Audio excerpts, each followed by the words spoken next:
जय हिंद। बात कर रहे थे हम लोग नॉन फाइनाइट वर्ब्स पे। नॉन फाइनाइट वर्ब्स में हम लोगों ने इन्फिनेटिव पे काफी डिटेल्स में डिस्कस किया। इन्फिनेटिव जिसमें मैंने बताया कि इन्फिनेटिव ये वर्ब के फॉर्म्स होते हैं जो नाउन की तरह सेंटेंस में यूज होते हैं। ठीक है, अब नाउन की तरह जब ये वर्ब यूज होते हैं तो जिस तरीके से नाउन सेंटेंस में यूज हम करते हैं वैसे ही ये नॉन फाइनाइट वर्ब का जो इन्फिनेटिव है उसको भी हम यूज कर ले जाते हैं, जिसमें हम लोगों ने देखा था कि ये सब्जेक्ट की तरह यूज हो जाते हैं, ऑब्जेक्ट की तरह यूज कर लेते हैं, इनको कॉम्प्लीमेंट बना के यूज कर लेते हैं, प्रेपोजिशन का ऑब्जेक्ट बना लेते हैं। तो जिस तरीके से एक नाउन यूज होता है वैसे ही ये इन्फिनेटिव को हम यूज कर पा रहे थे। फिर हम लोगों ने बेयर इन्फिनेटिव भी देखा था। बेयर इन्फिनेटिव में जो सिर्फ बेस वर्ब की तरह जिस तरीके से वर्ब यूज होते हैं सेम एज वैसा ही यूज होता है, लेकिन ये फाइनाइट वर्ब के बाद यूज होते हैं। इनका सेंटेंस का स्ट्रक्चर भी अलग होता है, राइट। अब ये सब सारी चीजें डिस्कस करने के बाद से एक एक्सरसाइज आपके बुक में दे रखी है। मैं एक बार और बता दूं, ये मार्विन की बुक को हम फॉलो कर रहे हैं। मार्विन की बुक से सारे कंटेंट को हम ले रहे हैं और उन्हीं कंटेंट को हम डिस्कस कर रहे हैं। मकसद हमारा यह है कि हमारे एकेडमिक अच्छी हो जाए और इसके बाद से कंपटीशन की जो बच्चे तैयारी कर रहे हैं उनके कंपटीशन की तैयारी करनी आसान हो जाए। क्यों? क्योंकि बार बार मैं डिस्कस करता हूं, अगर आपकी एकेडमिक अच्छी रही तभी कंपटीशन आपके लिए आसान होगा। एकेडमिक लेवल पे आपका कॉन्सेप्ट इतना कमजोर होता है, आपको इन्फिनेटिव जीरंड इवन नहीं पता होता, पार्टिसिपल नहीं पता होता, आप जब तैयारी करने जाते हैं तब आपको पता चलता है अच्छा। तो जितना लंबा समय ले लेते हैं, यानी यहां से जाने के बाद से जब कंपटीशन की तैयारी शुरू करते हैं तो ये जो गैप जो है ना, साल 2 साल का जो आप फंडामेंटल फिर अपने मजबूत करने में लगते हैं, ये 2 साल का जो टाइम होता है काफी एनर्जेटिक आप होते हैं, राइट। तो वो 2 साल का टाइम फिर दोबारा से वो चीजें तैयार करने में ना लगे, बल्कि आप सीधे एडवांस लेवल पे चीजों को पढ़ें। एडवांस लेवल पे पढ़ने का मतलब ये है कि आप सीधे क्वेश्चन पेपर को देखें और उनके थ्रू, यानी कि जब आप क्वेश्चन लगा रहे होते हैं तो उनके थ्रू आप कॉन्सेप्ट को समझने की कोशिश करें। ठीक है, ये बेसिक चीजें तब तक आपकी क्लियर हो जाए। तो ये कुछ एक्सरसाइज है, इसमें हम यहाँ पे वर्ब जो दिए हुए ब्रैकेट में उनको यूज करना है यहाँ पे, और ये देखना है कि इस वर्ब को हम इन्फिनेटिव यूज करेंगे विथ टू या इन्फिनेटिव यूज करेंगे without to. Infinitive without to जिनको हमने बेयर इन्फिनेटिव कहा था। अगर हम यहाँ पे यूज कर रहे हैं he had better dash the doctor soon, so had better एक यहाँ पे एक सजेशन के लिए हम यूज करते हैं, और इनके साथ हम जब भी वर्ब यूज करते हैं तो बेयर इन्फिनेटिव को यूज करते हैं। He had better see the doctor soon. उसके लिए अच्छा होगा कि अगर वो डॉक्टर से जल्दी मिल ले, कोई हो सकता है प्रॉब्लम हो जिसके लिए डॉक्टर से मिलना ज्यादा जरूरी हो गया हो, राइट। तो यहां पे आप बेयर इन्फिनेटिव को यूज करिएगा। अगर विथ इन्फिनेटिव यूज करेंगे तो ये सेंटेंस आपके लिए गलत हो जाएगा। ठीक है, she did not, second question देखते हैं। She did not dare, अब यहां पे dare जो है ना मेन वर्ब है। She did not dare जब मेन वर्ब है तो दूसरा जब वर्ब आएगा she did not, यहां पे इस वर्ब को फिल करना है। She did not dare तो यहां पे इन्फिनेटिव यूज करिए to challenge। She did not dare to challenge me, challenge me in front of the teacher। मतलब उसके अंदर वो हिम्मत नहीं है कि वो टीचर्स के सामने मुझे चैलेंज करे। ठीक है, we had begun, we had begun, अब यहां पे शॉपिंग यूज नहीं करना, आपको इन्फिनेटिव यूज करना है। we had begun to shop for the anniversary ceremony, तो यहां पे to shop आप यूज करिए, इन्फिनेटिव यूज करिए। he expected, यहां पे he expected ये फाइनाइट वर्ब है। he expected to receive a warm welcome at the airport, यहां पे एक इन्फिनेटिव यूज करिए। ठीक है, he expected to receive, उसको वो एक्सपेक्ट किया था कि जब वो एयरपोर्ट पे जाएगा ना तो उसे वार्म वेलकम होगा, उसका वार्म वेलकम होगा। तो he expected to receive a warm welcome at the airport। ठीक है, तो यहाँ पे एक इन्फिनेटिव को यूज करिए। she watched the judge, यहाँ पे बेयर इन्फिनेटिव को यूज करिए, punish। she watched the judge punish the thief। ठीक, तो जो इस फॉर्मेट में जब आप लिखते हैं ना वॉच, she watched whom, जज क्या करते हुए देखा, पनिश करते हुए देखा, पनिश द थीफ। तो यहाँ पे हमेशा इस तरीके के फॉर्मेट में हमेशा आप यूज करिए बेयर इन्फिनेटिव को। ठीक है, good. Next, there is no time, यहाँ पे infinitive, there is no time to waste, there is no time to talk with him. ठीक है, to waste over little things.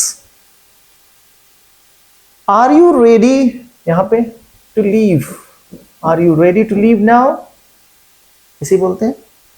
I was asked verb है, I was asked to deliver, यहां पे deliver, DELIVER, यहां पे कुछ verb गलत लिखा हुआ है, यहां पे स्पेलिंग।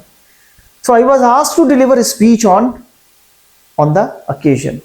इस तरीके से आप ये वर्ब को फिल करेंगे, यानी कि कहां पे आपको इन्फिनेटिव यूज करना है विथ टू और कहां पे आपको इन्फिनेटिव यूज करना है विदाउट टू, यानी bare infinitive.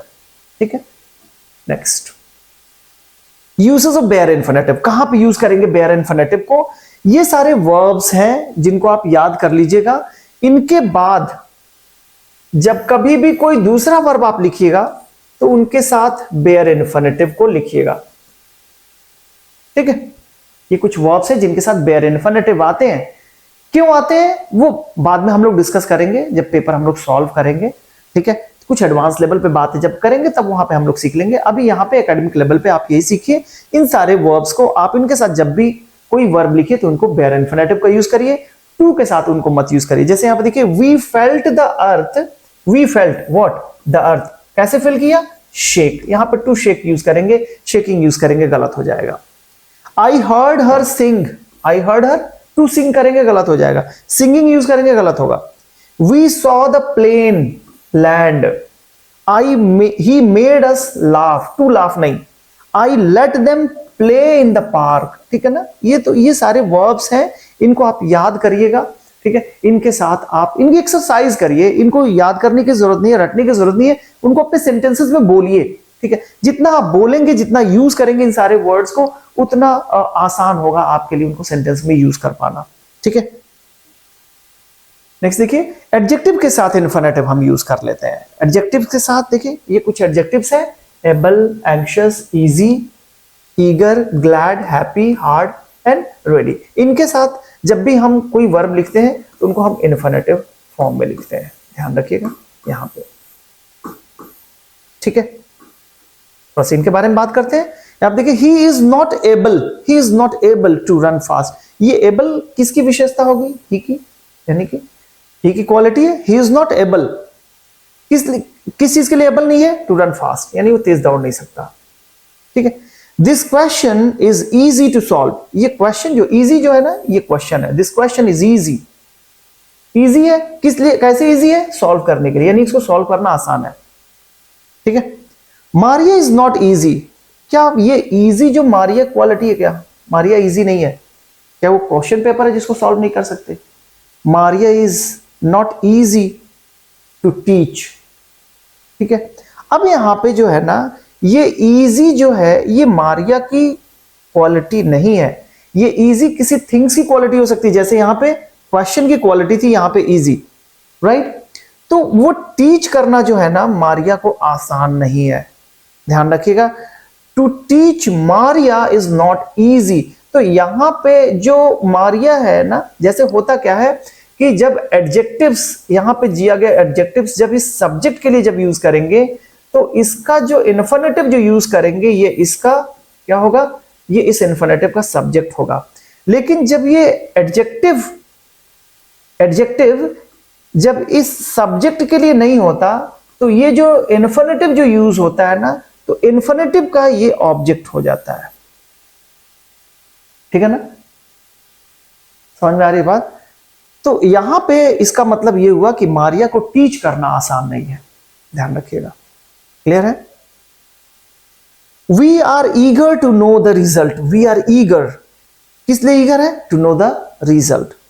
They are ready to fight, यहां पे फाइटिंग या फाइट आप बेयर इन्फिनेटिव यूज करेंगे या जेरेंड यूज करेंगे तो ये चीज आपके लिए गलत हो जाएगा। तो ध्यान रखिएगा, इन सारे वर्ड्स को याद रखिएगा, इनको सेंटेंस में यूज करिए, आसान हो जाएगा आपके लिए। रटना मुश्किल है, ठीक है, रटेंगे आज, रटेंगे भूल जाएगा। जब उनको सेंटेंसेस में आप यूज करेंगे तो आपके लिए आसान हो जाएगा। अब देखिए कुछ वर्ब्स हम देखते हैं, ठीक, उनके बाद से अगर ऑब्जेक्ट जब आता है, राइट, तो उनके बाद आने वाला वर्ब जो है ना, उनको इन्फिनेटिव फॉर्म में रखते हैं। ठीक है, कुछ वर्ब्स हम यूज करते हैं जिनके बाद से अगर ऑब्जेक्ट आएगा तो ये वर्ब कैसा होगा? फाइनाइट वर्ब होगा। Finite verb, sorry, transitive verb इनको हम बोलेंगे, ट्रांजिटिव। ठीक है, तो ट्रांजिटिव वर्ब के बाद से इन्फिनेटिव का आना, तो उनके लिए भी कुछ वर्ब्स हैं जिनको आप याद रखिएगा। Verbs that take object plus infinitive are, these are the verbs: ask, command, compel, enable, encourage, force, instruct, invite, make, oblige, order, remind, request, see, urge, warn and watch. These are the verbs. इसके बाद से अगर आप दूसरा verb रखेंगे तो उसको infinitive form में रखेंगे। ठीक है, जैसे यहां पे कुछ एग्जांपल है। I asked him to wait for a minute, यहां पे इन्फिनेटिव यूज करेंगे। I asked him wait for a minute, ये गलत हो जाएगा सेंटेंस आपका। सेकेंड सेंटेंस है he compelled या he forced me to open the door, यहां पे to open यूज करेंगे, इन्फिनेटिव यूज करेंगे, gerund आप यूज नहीं करेंगे, गलत हो जाएगा सेंटेंस। या बेयर इन्फिनेटिव यूज करेंगे, गलत हो जाएगा। ठीक है, यहां पे इस वर्ड को हम लोगों ने इसके पहले भी देखा था कि इनके साथ हम बेयर इन्फिनेटिव यूज करते हैं। ठीक है, इनके साथ हम बेयर इन्फिनेटिव यूज कर लेते हैं इस फॉर्मेट में। I made him sing a song, I made him laugh। ठीक है, तो इनको हम एक पॉजिटिव वर्ब जब हम पढ़ेंगे तो उसमें भी इनके बारे में डिस्कस कर लेंगे। तो इन सारे वर्ब्स को याद रखिएगा। इनके बाद से जब भी आप यूज करिए वर्ब को तो उनको इन्फिनेटिव विथ टू आप यूज करिए। I hope it's clear to you. ठीक है, नेक्स्ट देखते हैं, जीरंड देखते हैं। इन्फिनेटिव, जिसको मैंने बताया कि इन्फिनेटिव जो होते हैं वर्ब के फर्स्ट फॉर्म से पहले जब हम टू लगा देते हैं तो ये इन्फिनेटिव में चेंज होते हैं और ये नाउन की तरह सेंटेंस में यूज होते हैं। और नाउन जिस तरीके से एक सेंटेंस में यूज होता है वैसे ही हम इस इन्फिनेटिव को यूज कर लेते हैं। जैसे हम सब्जेक्ट बना लेते हैं वर्ब का, ऑब्जेक्ट बना लेते हैं, कॉम्प्लीमेंट की तरह हम यूज कर लेते हैं। ठीक है, और लास्ट में प्रेपोजिशन का ऑब्जेक्ट हम बना लेते हैं। राइट, तो सेम एज ऐसे हम जीरंड को भी यूज करेंगे। कैसे यूज करेंगे देखिए, the gerund is the ING form of a verb that function as a noun. Noun की तरह यूज होता है। I enjoy sailing, I enjoy what, ये व्हाट का रिप्लाई होता है। ठीक है, तो व्हाट का रिप्लाई है, इस एंजॉय वर्ब का ऑब्जेक्ट हो गया, ऑब्जेक्ट की तरह हमने यूज कर लिया इस जीरंड को। Swimming is a healthy exercise, अगर मैं इससे पूछूं what is a healthy exercise तो आपका आंसर मिलेगा स्विमिंग। तो swimming as a gerund, verb का आईएनजी फॉर्म यूज किया जिसको हमने सब्जेक्ट की तरह सेंटेंस में यूज कर लिया। I love acting, I love what, देख रहे हैं सब व्हाट का ही रिप्लाई है यहां पे। और मैंने आपको बताया था अगर आपको सब्जेक्ट पहचानना है तो आप वर्ब से क्वेश्चन पूछिए व्हाट या हु का, आपको आंसर मिल जाएगा। तो आप प्रूफ भी कर सकते हैं कि ये सारे के सारे व्हाट के रिप्लाई हैं और व्हाट का रिप्लाई हमारा क्या होता है, एक सब्जेक्ट या ऑब्जेक्ट हमें मिल जाता है। ठीक है, फंक्शन देखिए कैसे फंक्शन करता है। अभी हमने बताया कि सब्जेक्ट की तरह काम करेगा, ऑब्जेक्ट, कॉम्प्लीमेंट और प्रीपोजिशन की तरह काम करेगा। अब देखिए कुछ एग्जांपल्स के थ्रू हम इसको समझते हैं। स्कीइंग ब्रिंग्स मी प्लेजर, अब यहाँ पे ब्रिंग जो है ना ये फाइनाइट वर्ब है। ठीक है, अब इससे क्वेश्चन पूछिए व्हाट ब्रिंग्स मी प्लेजर, तो यहाँ पे आपको स्कीइंग मिल जाएगा। तो स्कीइंग एज अ सब्जेक्ट हम यहाँ पे यूज कर रहे हैं। I love skiing, I love what, skiing, तो यहां पे भी ये ऑब्जेक्ट के रूप में यूज कर रहे हैं। समझ में आ रही बात? My passion is skiing, my passion is what my passion is, my passion is skiing. ठीक है, एज अ कॉम्प्लीमेंट हम यूज कर रहे हैं, compliment. I dream of skiing, of यहां पे प्रेपोजिशन है, इस प्रेपोजिशन का ऑब्जेक्ट हमने बना लिया। तो आपने देखा हूबहू जैसे हमने इन्फिनेटिव को यूज किया वैसे ही हमने यहां पे जीरंड को यूज कर लिया। कोई दिक्कत नहीं होनी चाहिए मेरे ख्याल से। यहां पे आइए, अब कंपैरिजन देखते हैं इन्फिनेटिव और जीरंड के बीच में। ठीक है, both infinitive and gerund can function as noun. अभी हमने देखा इन्फिनेटिव जीरंड दोनों नाउन की तरह यूज होते हैं in a sentence. They are often interchangeable when they act as subject और object of a verb. Interchangeable है, जैसे यहां पे टू विन जब लिखा ना तो इसकी जगह पे आप विनिंग भी लिख सकते हैं। टू विन इज एवरीथिंग या winning is everything, both are equal. Okay, so आप इन्फिनेटिव की जगह पे आप जीरंड को भी यूज कर सकते हैं। ठीक है, आई लव टू विन और I love winning, both the way use कर सकते हैं। लेकिन अब बच्चे के दिमाग में ये आएगा कि इन्फिनेटिव हम यूज कर ले रहे हैं, वर्ब के उसी वर्ब के साथ इन्फिनेटिव भी यूज कर रहे हैं, उसी वर्ब के साथ जीरंड यूज कर रहे हैं। तो इन दोनों में फर्क क्या होगा? दोनों के मीनिंग में फर्क होना चाहिए। आइए उस फर्क को भी देखते हैं। Both infinitive and gerund can act as both the subject and the object or complement to a verb in the same sentences. अभी हमने देखा breathing means living, तो यहां पे इसको हमने as a subject यूज किया, gerund को as a object यूज किया। फिर देखिए to breathe means to live, यहां पे infinitive को as a subject यूज किया, infinitive को हमने as a object भी यूज किया। लेकिन मैंने बताया कि इन दोनों में फर्क क्या होगा। अब यहां पे देखिए फर्क हम देखते हैं। Sometimes even though either infinitive or gerund can be used in a sentence, the meaning will be slightly changed. क्या चेंज हो रहा है देखते हैं। I forgot to buy fruits. What does it mean? I forgot. What I forgot? I forgot to buy fruits. Fruits लेना मैं भूल गया। ठीक है, मीन्स इसका मतलब मैंने खरीदा ही नहीं। I did not buy fruits. लेकिन जब आप यूज कर रहे हैं I forgot buying fruits, अब इसका मतलब ये नहीं हुआ कि आप फ्रूट्स लेना भूल गए। I forgot that I had bought fruits. ठीक है, I forgot that I had bought fruits. आप ये भूल गए, आप फ्रूट्स तो खरीद लिए, लेकिन ये भूल गए कि मैं फ्रूट्स खरीद चुका हूं। समटाइम्स ऐसा होता है कि हम कोई चीज खरीद लेते हैं और फिर हम भूल भी जाते हैं कि हमने ये खरीदा कि नहीं खरीदा। ठीक है, I stopped to smoke, इसका मतलब ये हुआ कि मैंने स्मोकिंग छोड़ नहीं दी। Smoking is injurious to health. So I stopped to smoke का मतलब कि मैं रुका, और किस लिए रुका? कोई पर्पस था। I stopped why? To smoke, smoke के लिए मैं रुका। लेकिन अगर मैं कहूं आई स्टॉप्ड, तो आई स्टॉप्ड स्मोकिंग। जब आप जीरंड यूज कर रहे हो तो इसका मतलब क्या? आई डिड नॉट स्मोक, मतलब अब मैं आई स्टॉप्ड स्मोकिंग, छोड़ दिया, मैं अब पीता ही नहीं, अब स्मोक करता ही नहीं। ठीक है, तो इसका मतलब हुआ I did not smoke. So this is how we differentiate the meaning, okay, when we are using infinitive and gerund with the same finite verb। ठीक है, तो मीनिंग में कुछ ना कुछ चेंजेस होते हैं, ये उनके चेंजेस हैं। तो इनको भी और भी आप थोड़ा सा डिटेल्स में स्टडी करेंगे, वो भी जब कॉम्पिटिटिव लेवल की आप तैयारी करेंगे तो। ठीक है, पार्टिसिपल देखते हैं। पार्टिसिपल होता क्या है? पार्टिसिपल जो होते हैं ना, ये वर्ब के आईएनजी फॉर्म ही होते हैं। ठीक है, अब इनको दो पार्ट में, यहां पे आपके बुक में दो पार्ट में इसको दिया हुआ है। एक दिया हुआ प्रेजेंट पार्टिसिपल और दूसरा दिया हुआ पास्ट पार्टिसिपल। ठीक है, तो जो मैंने बताया ये वर्ब की आईएनजी फॉर्म, ये प्रेजेंट पार्टिसिपल होता है, और पास्ट पार्टिसिपल जो होता है वर्ब की थर्ड फॉर्म होता है। लेकिन जब आप इसको पार्टिसिपल बोलते हैं ना, तो ये एडजेक्टिव की तरह यूज होता है। यानी वर्ब की अगर आईएनजी फॉर्म, वर्ब की थर्ड फॉर्म अगर एडजेक्टिव की तरह यूज हो रहा है तो उसका नाम आप क्या देंगे? पार्टिसिपल देंगे। लेकिन वर्ब की आईएनजी फॉर्म अगर ये नाउन की तरह यूज हो रहा है, ठीक है, तो इसको हम नाम देंगे जीरंड। आई होप ये दोनों चीज में फर्क आपको अब समझ में आ गया होगा कि वर्ब का आईएनजी फॉर्म अगर वो जीरंड नाउन की तरह यूज हो रहा है तो उसको आप नाम देंगे जीरंड, और वर्ब का आईएनजी फॉर्म अगर एडजेक्टिव की तरह यूज हो रहा है तो उसको आप क्या कहेंगे? Present participle. ठीक है ना, और वर्ब का थर्ड फॉर्म अगर एडजेक्टिव की तरह यूज हो रहा है तो उसको क्या बोलेंगे? पास्ट पार्टिसिपल बोलेंगे।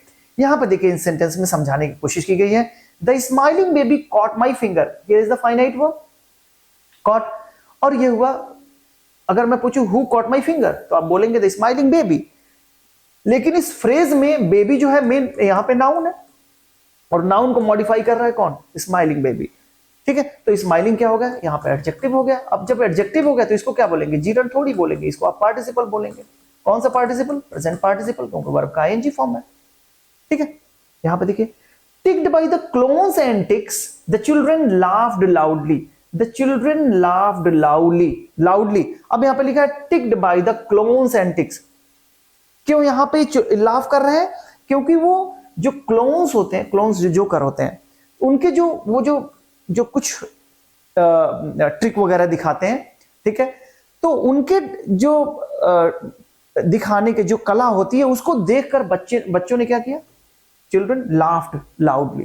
ठीक है, तो अब यहां पे सेंटेंस की जो शुरुआत हो रही है, वर्ब के थर्ड फॉर्म से सेंटेंस की शुरुआत हो रही है, और इसका कोई सब्जेक्ट है नहीं, तो यही इसका सब्जेक्ट यही होगा। ये जो टिक्ड जो किया जा रहा है ना, बच्चों को किया जा रहा है।